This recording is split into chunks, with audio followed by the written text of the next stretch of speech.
So I think what has to happen when it comes to defund the police, and I've written about this, is we need to take a evidence-based, market-driven approach. For each location, what needs to happen is you need to look at calls for service. You need to look at use of force, particularly based on whether or not a person in this case has a mental health condition or not. And then you need to look at the violent crime clearance rates. And oftentimes what it'll show when it comes to people with a mental health condition or mental illness is that they are less likely to be attacking, they are less likely to have a lethal weapon, and they are more likely to have family members or friends being called. That's part of what we were talking about. That scenario does not suggest force, does not suggest violence, does not suggest a weapon should be drawn, does not suggest that a person should be arrested and incarcerated. It suggests that we should take an approach to create empathy with people who are experiencing that. And we need people who are trained on the health side of things rather than the law and order side of things.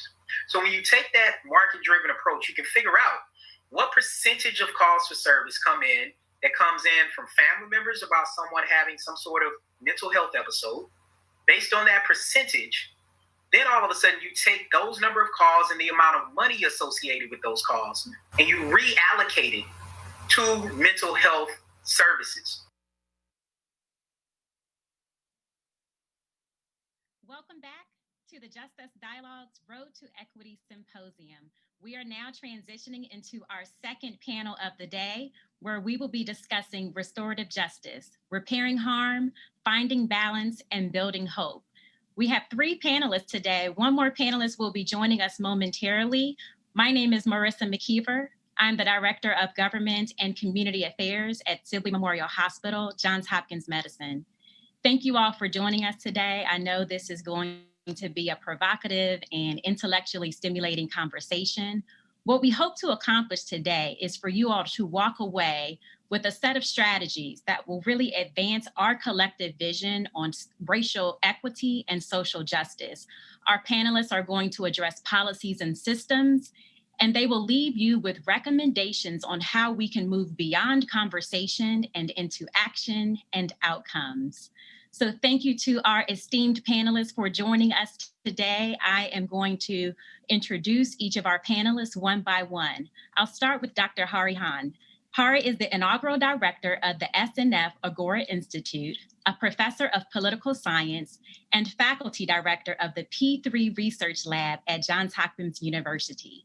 She specializes in the study of organizing, movements, civic engagement, and democracy. Her newest book will be published this fall 2020. It is entitled Prisms of the People, Power and Organizing in 21st Century America. Thank you, Hahrie, for joining us. Our second panelist is Dr. Nita Mosby Tyler. She is the chief catalyst and founder of the Equity Project, an organization designed to support organizations and communities in building diversity, equity, and inclusion strategies. Nita is nationally recognized for her equity work with nonprofit, community, government, and for-profit organizations. In her work, Nita specializes in the development and delivery of leadership, equity, diversity, cultural responsiveness, and inclusiveness training, programs, and strategies. So thank you to our panelists. Again, we'll have one more panelist, Wes Moore. He's joining shortly. I'll provide an introduction as soon as he joins. In the meantime, audience, please know we are streaming live right now on Facebook, LinkedIn, Twitter, and Instagram. Please feel free to engage with us, drop your comments, drop your questions in there. You can also text your questions to us. Text 22333 and type JHMI in the message. Again, the number is 22333 and type JHMI in the message. So we'll go ahead and get started. And as Wes Moore joins, we'll bring him live into the conversation with us. Actually, he is here now, so we're ready to introduce him. Thank you, Wes, for joining. I know we had some technical difficulties, but it's good to see you here. Thank you. It is so good to see you. I am so excited to be here. I just wish I didn't pick the day to have Wi-Fi issues, but I'm so happy to see you. So thank you. That is the beauty of this virtual world. You never know what's going to happen. But it's good to see you here. I just introduced your co-panelists, Nita and Hahrie, and I'll introduce you now, Wes, and then we'll just get started. Wes Moore is the CEO of Robinhood, one of the largest anti-poverty forces in the nation. Wes is a best-selling author, a combat veteran, and a social entrepreneur. His first book, The Other Wes Moore, was a New York Times bestseller, and it captured the nation's attention on the fine line between success and failure in our communities and in ourselves. That story has been optioned by executive producer Oprah Winfrey and HBO to be made into a movie. So thank you all for joining us. We're going to hop right into our first question here. I really want you all to help set the stage for today's conversation and really speak to what is restorative justice. It's a nebulous concept, and we need some clarity on what this means. So Wes, maybe I'll start with you, and then we can go to Hahrie, and then we can go to Nita. Can you define restorative justice for our viewers and set a framework for today's conversation, and in your own words, articulate the history behind restorative justice and how it has evolved over the years? Yeah, well, so first I got to tell you, it is an absolute honor to be with all of you today, to be especially with this panel of people who I just respect and admire so deeply, and just thank you for including me in this conversation. And I think about this idea of restorative justice, where even when you break down the terminology of what it means, right? This idea of you have to restore a sense of justice. But the reality is, oftentimes when we're talking about restorative justice, the elements of justice have actually been absent since inception. And so I think that the concept of restorative justice actually there has to be a context behind exactly what it is that we mean.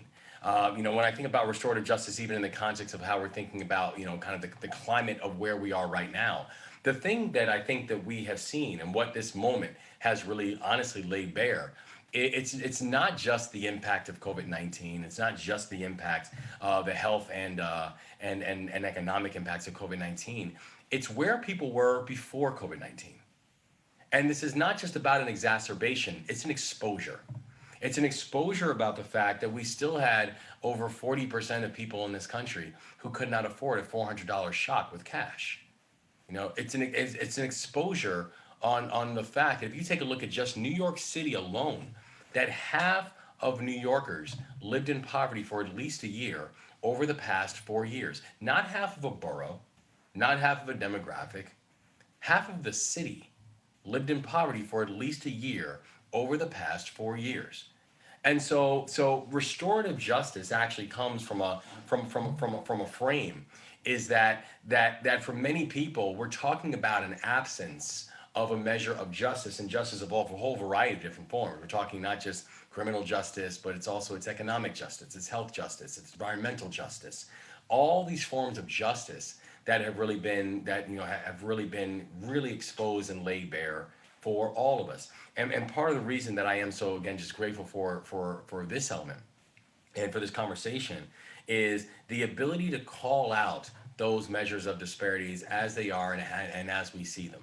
The fact that we can talk about these issues without understanding the issues of racial injustice that exist, the fact that race is the most reliable predictor of life outcomes, that we have, everything from wealth and income to educational attainments to maternal mortality. Looking at the fact that we can look at these elements without understanding all these other roles that sexism and racism and xenophobia, et cetera, play into life outcomes and how they show themselves.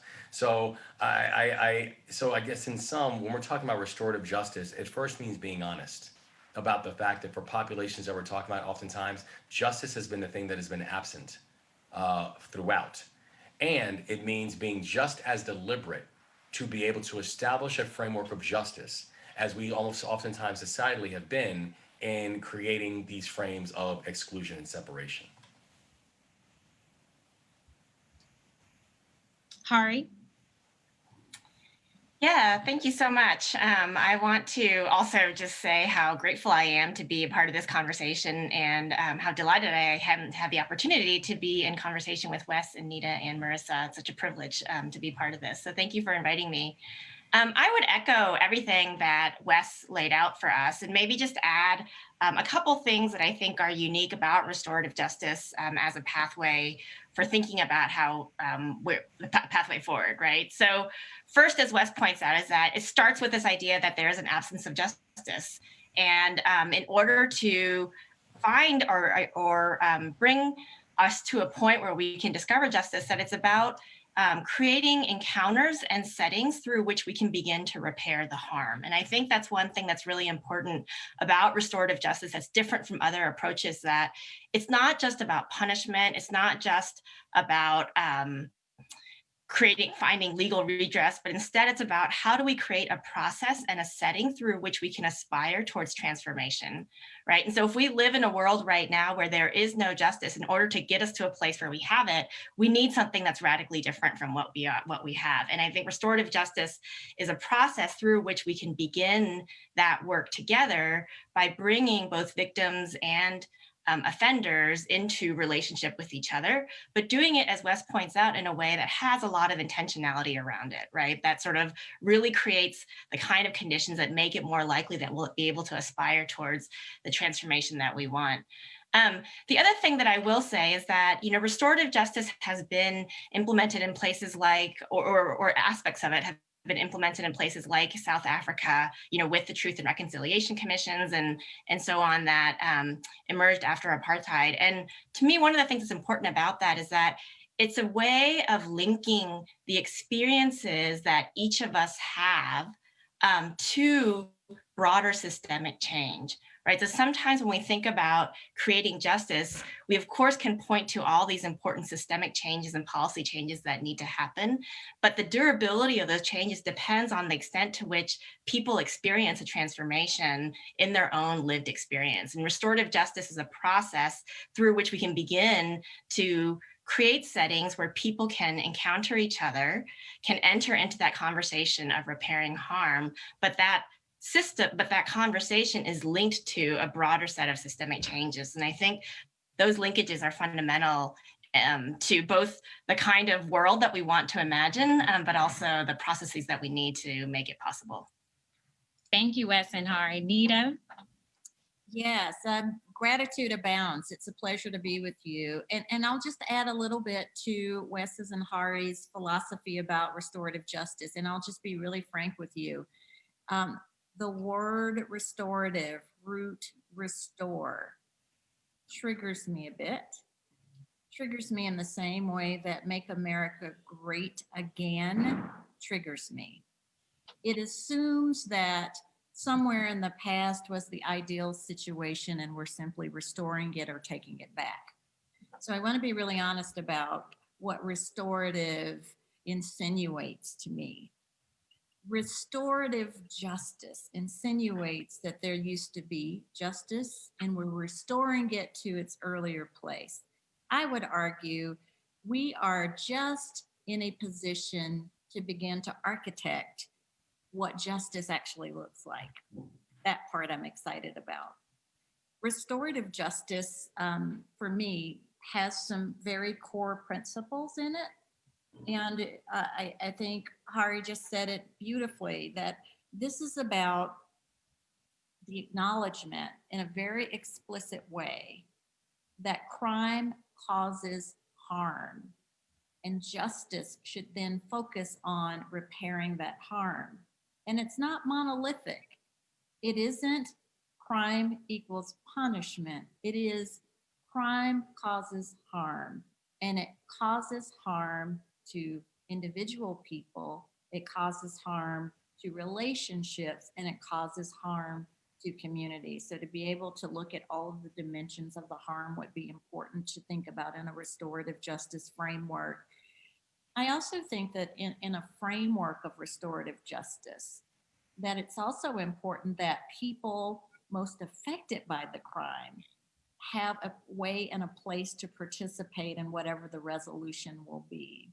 In some cases, that's a bit of an anomaly for us because we compartmentalize those that commit crimes, those that are impacted by crime, and we try to create remedy separately or in a compartmentalized way in doing that.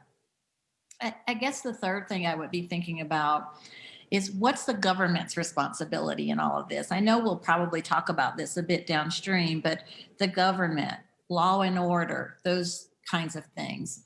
I really believe that there is a collective opportunity for governments and community to have some accountabilities and responsibilities around both order and peace. again, I think when we begin to compartmentalize who does what, then I think we get the antagonistic relationships that I think we suffer from today. So order, peace, whose responsibility is something that we need to architect. I guess I would just summarize my take on all of this in that if we don't keep very present the beauty, the power, and the necessity of thinking about justice work in general as a collective, my fear is that we spend the next 20, 40, 60 years really recycling what has happened in my own life, having grown up in the segregated South and forward. These are some of the same conversations I remember having as a very young woman. What do we do now to disrupt this conversation that becomes circular? What do we do now to think about restorative justice, naming what justice really means in a very explicit way today? And how do we then take people, relationships, and communities and the impact that we might have on all three of those seriously in the construction of what we're building here? Nita, your comments are spot on, and I appreciate all three of you all really setting the groundwork for how we should be thinking about this framework of restorative justice. But I like your segue into thinking about what does this mean as a collective? So within this framework of restorative justice, what does that mean in the context of today's social justice reform movement, all the rhetoric around law and order, and this media and public attention on policing and use of force within Black communities? Hahrie, I'm wondering, what are your comments? What are your thoughts on how do we bring together conversations across communities and bring people together in a very just way to achieve this collective vision that Nita just spoke to? Yeah, I mean, it's such a complex question because we're in a moment that's so complex right now, right? And there's a, community organizer who I like a lot, where he talks about this idea that change is really slow until it's really fast. And we're in this moment right now that feels like we're in this fast moment. So many of these forces are coming together, and it feels like there's an opportunity to do the disruptive work that Nita was talking about. And the question is, can we seize that opportunity or not? And in my mind, in thinking about the answer to that question, we have to start with a conversation about power. When I first started getting into some of the work that I do, I actually thought that, what I really want to do is start by focusing on questions of policy, right? How do we create the kind of policies that are going to distribute resources to the communities that really need it, and so on and so forth. And the first lesson that I learned from working in politics is that policy is downstream from power, right? And so the real question in a way is, if we're going to engage in a conversation or a process about restorative justice, then how do we create a situation in which the victims have the opportunity to enter into the conversation on an equal footing of power with the people who have been the perpetrators for so long? And so that's a really complicated question, right? Because that means that people have to reconfigure their relationships with each other in a way that fundamentally changes the dynamic that we see. But then second, we also have to think about the question of how do we begin to equip those who have been outside of power for so long with the capacities, the relationships, the skills, the things that they need to be able to exercise their own voice in the process. And so I guess I would just sort of, hopefully extend and build on what Nita just said, that if we don't want to be in the same place 30 years from now or 50 years from now or 100 years from now, then I feel like we have to begin by thinking about how you begin to shift the underlying power dynamics that will make durable whatever the outcomes are that emerge from this process. And to me, shifting the power dynamics begins by equipping the people who have been the most harmed. I don't know that there's any other way around it. People have tried for years to find other ways around it, and they always end up failing. So. Thank you, Hahrie. I'm hearing all of you all make comments around kind of this two-part framework of restorative justice, one being dismantling systems, shifting policies, et cetera. But Nita, I'm wondering if you could also speak to the other piece of this, which requires us to examine and interrogate current systems. If we're reallocating from one system and moving into another system, it also requires that we examine the equity and feasibility within that replaced system or expanded system. So Nita, what does that look like for you? Yeah, thank you, Marissa. I'm going to be filled with opinions here. You can already tell that I am. I really do believe we're on the right track here. One of the things that we hear most often when we're thinking about equity in general is the notion of dismantling systems. I totally agree with that there is something in the definition of the word equity that says dismantle systems. But I want you to know that dismantle systems is not a complete sentence. It's not dismantle systems, period. It's dismantle systems, fill in the blank here. Fill in the blank might mean, do you know much about the system that you're purporting might be a better system? I'll give you a great example. What we're talking about most often across the country is defunding the police, dismantling the system.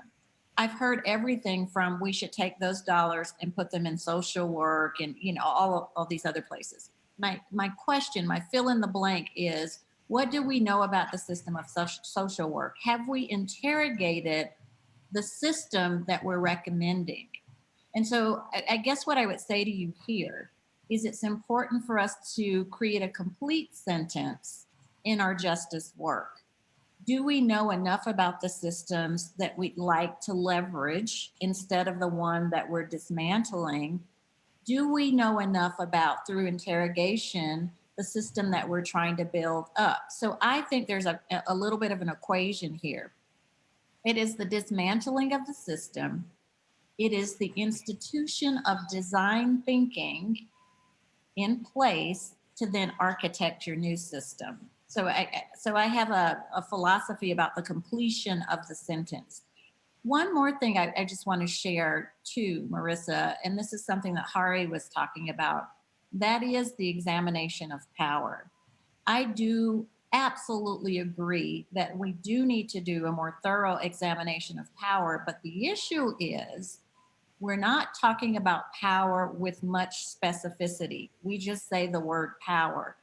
Now, I use a framework called the 5 Bases of Social Power, French and Raven. It gives name to what we're talking about when we say power. Some people have power based on their title and position. Some people have power because they're coercive. Some people have power because they are experts in what they're doing. Some people have power because they have the ability to give and take away rewards. And some people have power because they hold a lot of information. Some people have power because they are filled with mutual respect. I think the more we can start to name what kinds of power bases are present, the easier it is, or at least the most laser focused it might be, to dismantle power bases that are not effective and that do not create systems of equity. So we have to name the power. And this is really important in restorative justice, because when we talk about making amends for harm, people that are harmed need to know what their power is, because that's a position that we can be in where we feel most powerless. But if you look at the 5 or 6 bases of social power, even a person that is harmed still holds power, but we may need to be in a better position where we help them to name what that power base is. So I wanted to add to Hahrie's comments about power as well. Thank you, Nita. I appreciate those comments. I mean, I heard you say people who are harmed need to know what power they have. And I think as we move into speaking about how we activate our community, Wes, I want to come to you next. We have so many different viewers on this panel today, from individuals who work within some of the systems that we're talking about, to everyday citizens, to individuals who are talk about what role each of us play in restorative justice. And part of it includes acknowledging an ownership of past injustices.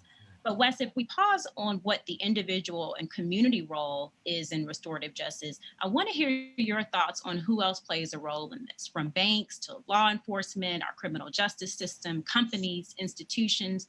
What does that look like, and how do systems right old wrongs? I think this moment actually requires all of us to be very reflective and humble, and to understand our own complicity in the fact that we have disparities to the extent that we have them. That when we're looking at the type of structural breakdown that we have seen and the need for such a high emphasis on restorative justice, that means that we have had multiple systems failing. And the only way to address a functional breakdown is to actually have a functional build up, is to understand that everyone is going to have to play a role, but no one is going to have the role. That every single entity, every single facet of our society is going to have to play a role in being able to address these various issues. If you just look at, take a look at just criminal justice as well as one example. And I think about with the work of Robin Hood, where, we recently just supported a report from the Brennan Center, which analyzes the economic impacts of convictions and incarceration and highlights how our criminal justice system contributes to poverty, particularly when it comes to communities of color. And the results show that formerly incarcerated people earn nearly $500,000 less over the course of their careers, and formerly imprisoned Black and Latino people suffer significantly greater lifetime earning losses as their white counterparts. Now, some people could say, well, if you look at that dynamic, or the dynamic that the same report showed, that a Black person with no criminal record earns less than a white person with a criminal record. Now, someone could say, well, that's a criminal justice issue, but it's not. It's an education issue. It's a job training issue. It turns into housing issues. It's economic issues.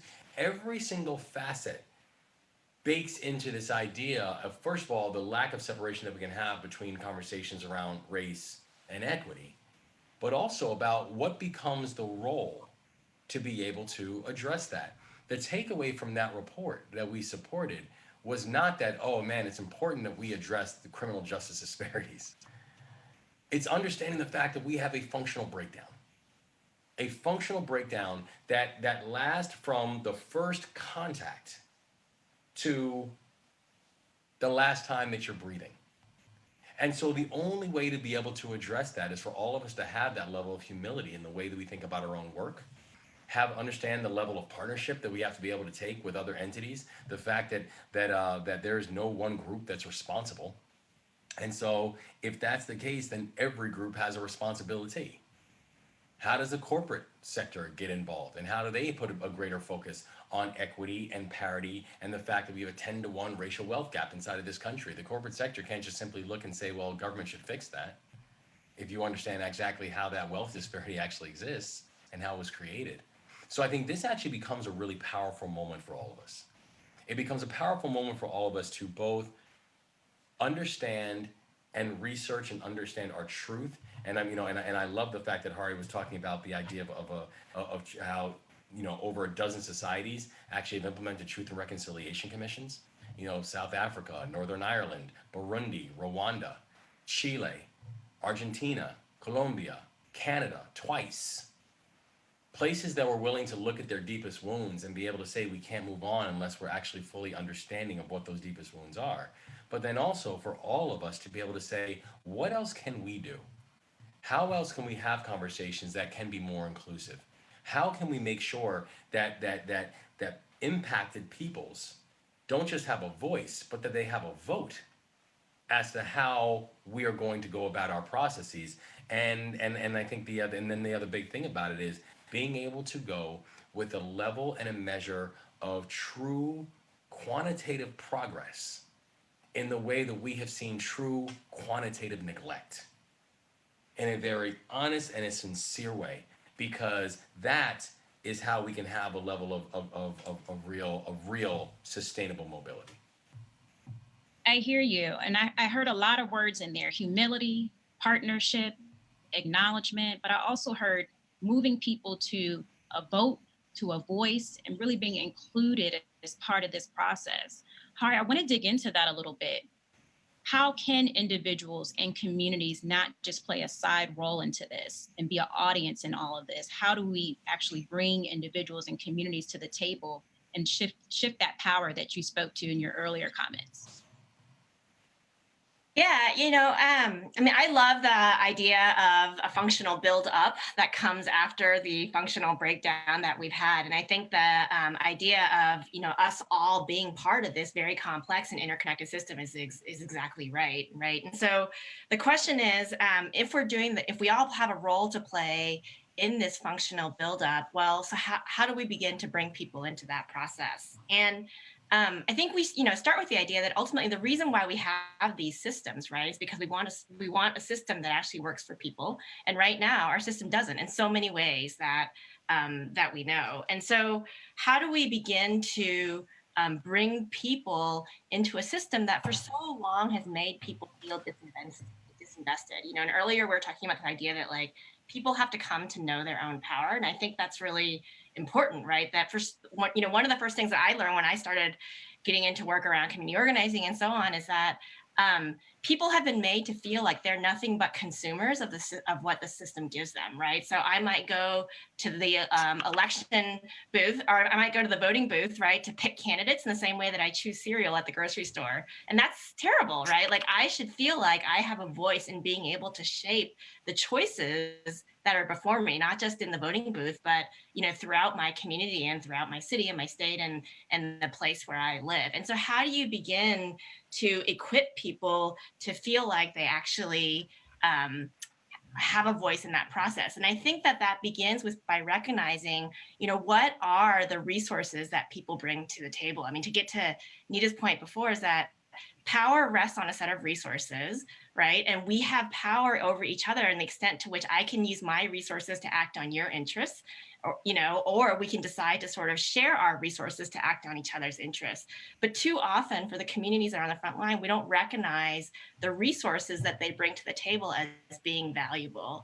And so I feel like that's what makes them feel like consumers. That's what makes them, people aren't stupid, they know and they're not really valued, right? And so I think the first question is, how do we begin to ground people in their lived experience, recognize the resources that they bring, connect them to each other, right? So that they can begin to act on an equal footing, and then enter into these conversations around justice, around repairing harm, around accountability, and so on. Thank you. We're actually getting some questions from our online audience. They want to dig into these points that you're making. Before I raise the question, I'm actually going to come to you, Nita, but want to remind our audience that we are live on all of our social platforms. You can also type your questions or comments into 22333 and type JHMI in the message. So, question from our online audience. Nita, you mentioned 5 pillars of power that you typically use in your work. Question we have is, how do we convince people to share power? And what are the best ways to get people who have the power not to feel threatened by the more equitable distribution of power? Yeah, I love that question. It kind of goes back to what I talked about, though. People don't know how we've classified power. What we get to see on TV is title and position power and coercive power. Those two are the number one power bases in our country, by the way. We see legitimate coercive power. That's the name of those two power bases. And so that becomes the narrative and the model for what power is or is not. I do think we've got this tremendous opportunity, all of us, to educate communities on what the other power bases are called so they can see themselves in the power. But as long as we only think there are 2, if we don't have those 2, then we start assuming we are powerless. And so you'll see an overuse of the other 2 power bases when you yourself don't know that you're the holder of power as well. So I think we have to start talking about power and how it's situated more often. People just don't have the names for it. I have to tell you, communities that I have seen do great restorative justice work, very deep racial equity work, are the ones that understand the definition of power. And quite often, it isn't the people that are holding title and position power that are leading the way. It is people that have the power of reciprocity and mutual respect. That's called referent power. And the people that have expert power, power that's based on the skills, abilities, knowledge, and lived experience. The combination of those two power bases is where I see the best work happening. But the balancing act is important. I mean, if you look at the pure definition of what restorative justice is all about, it requires, in a very mandatory way, a cooperative effort between communities and the government or other systems. And so, if that is true, understanding power becomes even more critical. We just have to begin to teach communities the power basis that they hold. Thank you, Nita. Wes, I want to bring you another question from our online audience that digs into this power question a bit more. Do you feel that the involvement of celebrity advocates help the overall population better understand judicial travesties? Does their involvement help or hurt? I think that it's difficult to put the blanket over, what we mean by celebrity involvement. I think that there's some people who have truly dedicated a good portion of their professional and personal life to understanding issues, who are coming at them and not just at the right place, from the right place, but are utilizing and emphasizing every aspect of themselves in order to make our society better. And I think there are some that are doing it because it's a popular hashtag. So I think we should be careful about putting a blanket over who we're talking about, because I can tell you right now, some people who are truly making change in our society, I could make a very clear argument right now that LeBron James is going to have arguably one of the largest singular impacts on how people are going to vote in this year, because of the More Than a Vote initiative he has pulled together, because as part of the NBA collective bargaining that took place after the shooting of Jacob Blake, that every single NBA arena is going to be used as a voting center. I mean, people have to understand the significance and the impact of that kind of movement and momentum that athletes were able to do in all of their spare time in the middle of chasing an NBA championship that is going to make our society better. But the thing about it is, when you think about it, that is actually the structure and part of the beauty of our American story. It's the story of Muhammad Ali.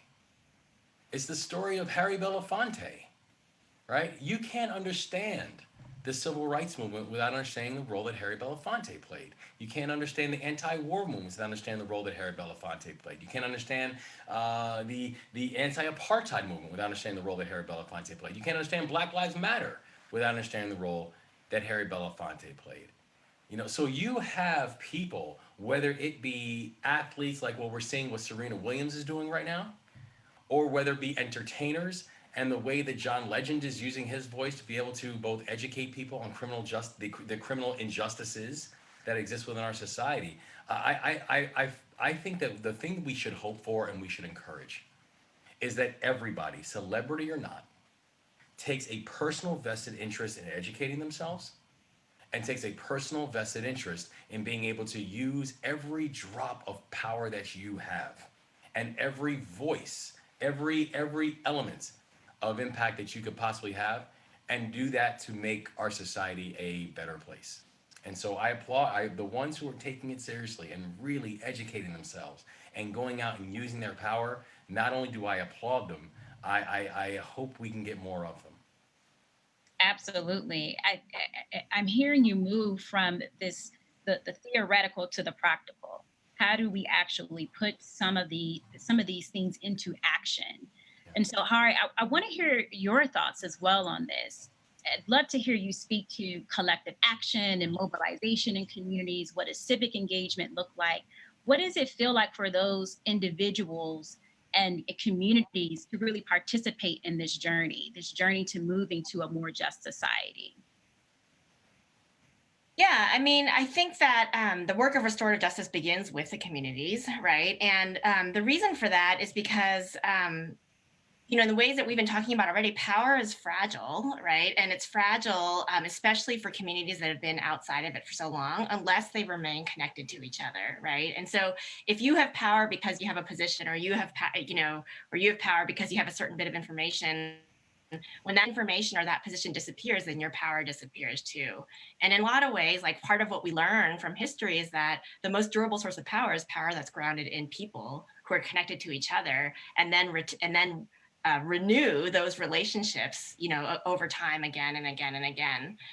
And so when we think about what, how do we begin to sort of shift this in the future? Like, I feel like I feel like there's this question of, well, how do you bring people to the table? I feel like we have no choice now except to come to the table, right? That, like, the way that because of everything that's changing in society, because of the trends that we see in our demographics, the biggest question that we have before us is, what is the extent to which we're going to be able to build solidarity across difference and solidarity from the ground up? And I think creating settings like this in which you can actually do that in a way that has a real conversation about past harm, about a transformative future, is the only way to make the kind of durable solidarity that we'll need. Absolutely. Nita, how do you ground this in your work around diversity, inclusion, and equity?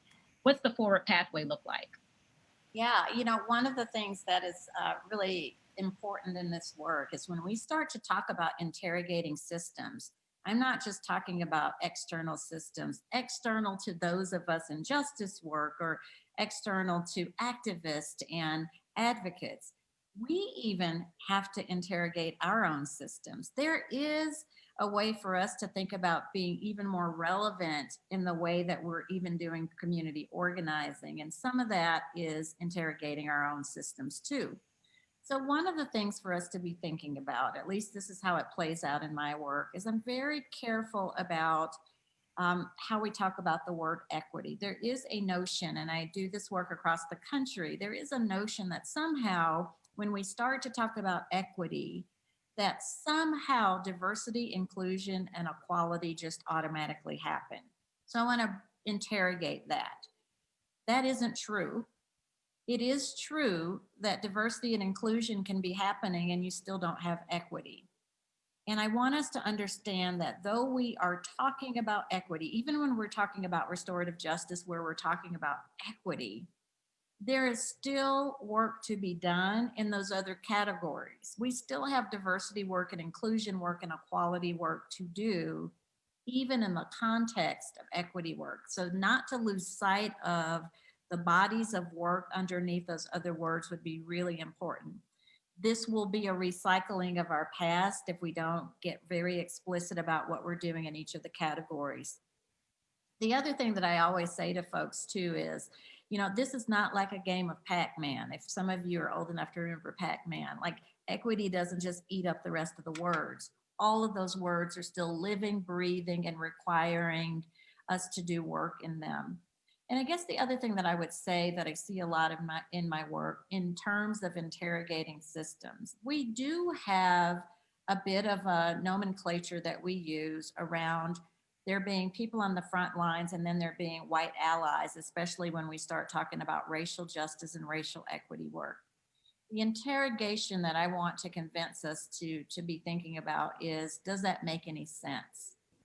Do we actually need allies, people on the sidelines waiting to be called up like they're coming from minor league baseball to major league baseball? Or do we actually need everybody to be on the front lines in order for justice work to work?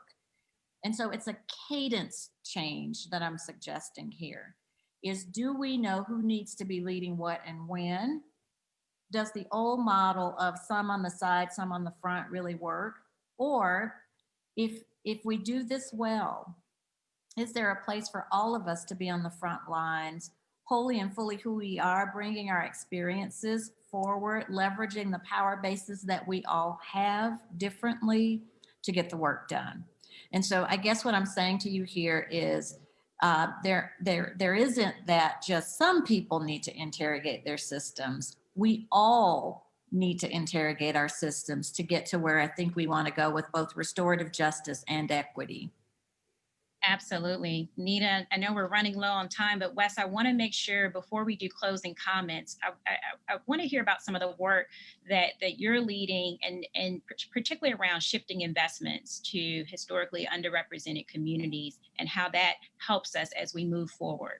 Absolutely. Thank you. And and it really came into this idea where people oftentimes when they have conversations about liquidity and who gets funding and who doesn't, they'll have the conversation about the private sector.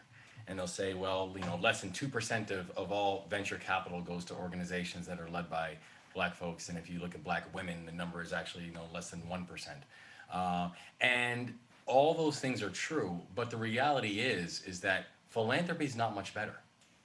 Even if you look in the world of philanthropy, around 10% of all philanthropic dollars go to organizations that are led by people of color. And that's people of color in some.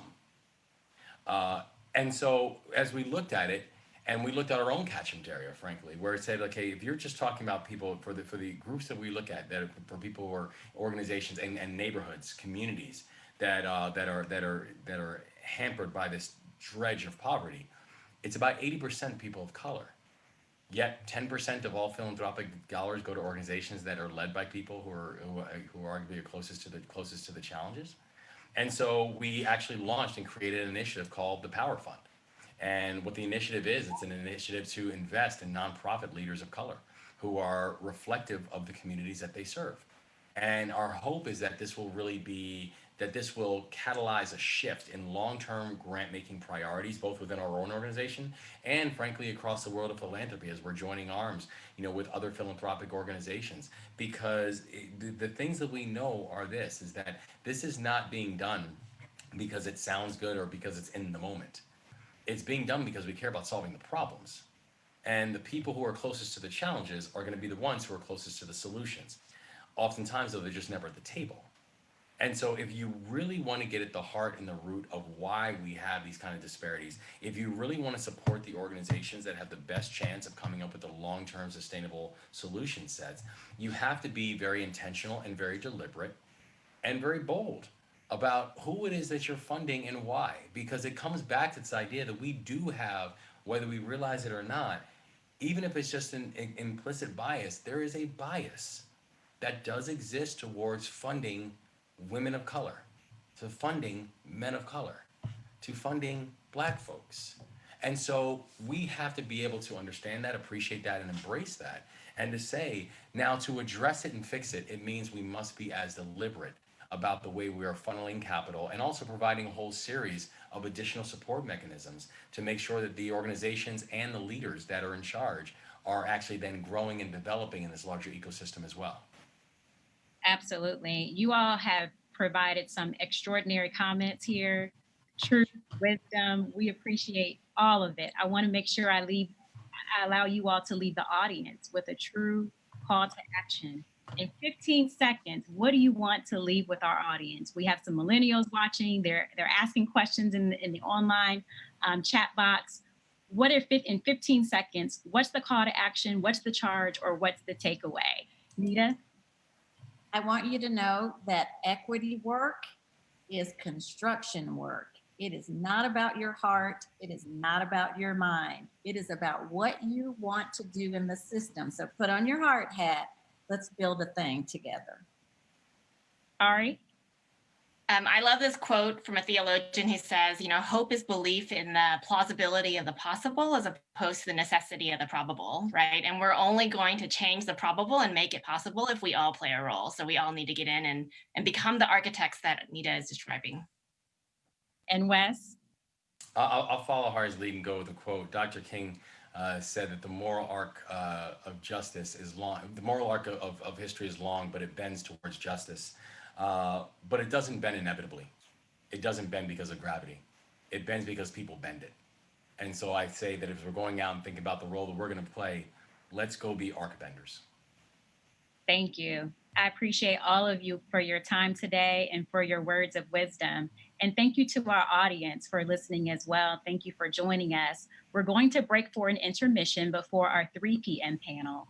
But before we break, we want to ask that you participate in a brief poll. We want to hear your takeaways from this session. There are 2 questions that we would like to ask that we hope that you answer.